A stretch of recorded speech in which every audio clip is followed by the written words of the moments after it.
Joe closed the door and came up behind her, his concern as tangible as the heat of his body. What happened? She shook her head and prayed he would drop it, but she knew better. Knew she'd feel better too if only she could tell him. But of course she couldn't.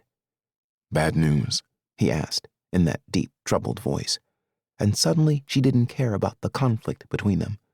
She needed to feel all that solid country Joe concern wrapped around her. She turned and pressed into him, buried her nose in the side of his neck, wrapped her arms around his waist, enjoyed the soft feel of his sweater so much that she squeezed him. A little too hard, apparently, because he grunted. Then his arms came around her, and he squeezed back.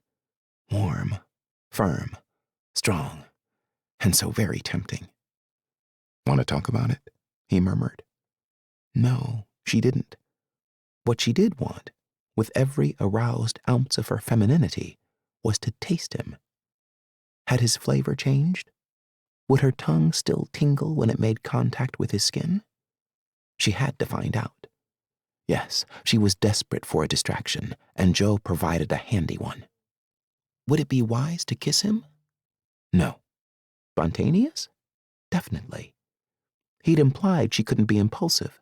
Cared too much about being in control, he'd said. Well, who could blame her? Everyone in her life except her had control. Her mother ruled her finances. Tackett called the shots at the office. And Joe had the upper hand here, in more ways than one. So maybe it was time for a little spontaneity. She lifted her head and pushed him back against the door. He gave a half grunt, half groan when she body slammed him, trapping him from knee to chest.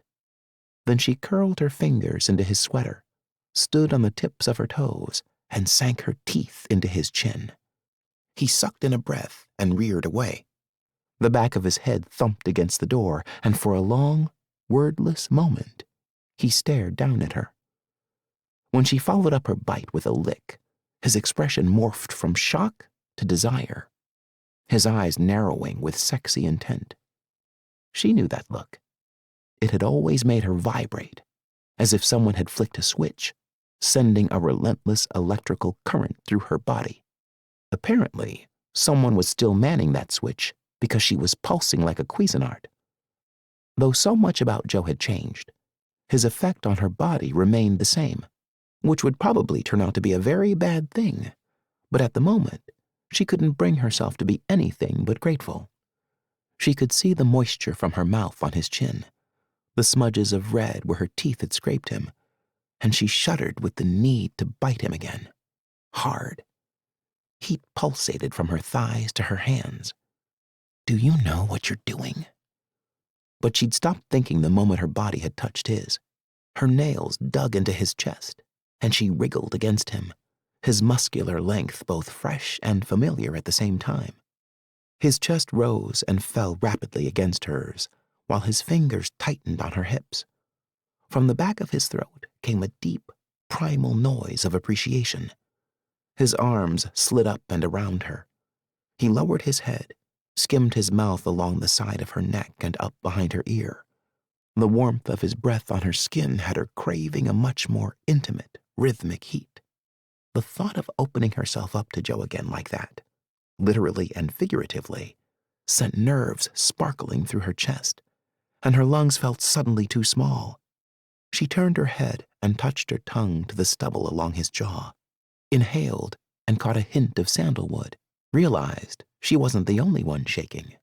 She moved her hands to his ribs and around to his back, pressing even closer, wondering how she'd managed to go for so long without touching him. He shifted his hold, stroking his hands up under her hair and cradling her head. She licked her lips and felt him jerk. Felt something else, too, high and hard against her stomach. Her core went molten. His breathing intensified. Then he pushed her away. Even as he slid out from between Allison and the storeroom door, Joe was calling himself all kinds of foul names. But damn it, he'd only meant to console her. She'd looked so unhappy, so fragile. He touched his fingers to his chin. Yeah, fragile like a tigress in heat.